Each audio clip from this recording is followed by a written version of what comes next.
নাকটা একটু বন্ধ করবা।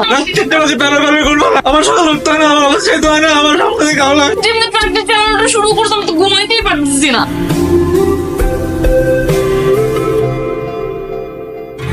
তুমি কি করবো? রুটি ছিলাম খাও। ব্রেকফাস্টে টেবিলে একটা ছোট্ট ম্যানারিজম শেখাতে পারলাম না। রুটিটা এক হাত দিয়ে ছিঁড়তে হয়, দুই হাত দিয়ে ছিঁড়তে হয় না।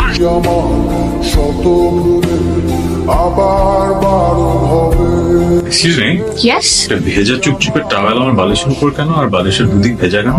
শিক্ষা দেওয়ার জন্য। অনেক শিক্ষামূলক টাওয়াল, আমি তো বালিশ নিয়ে আসি। সেই চেষ্টা করে আসলে লাভ হবে না। আমি বাসার সব বালিশ সবগুলোকে একত্রিত করে তালা মেরে দিয়েছি। তুমি একটা জিনিস দেখবা, আচ্ছা,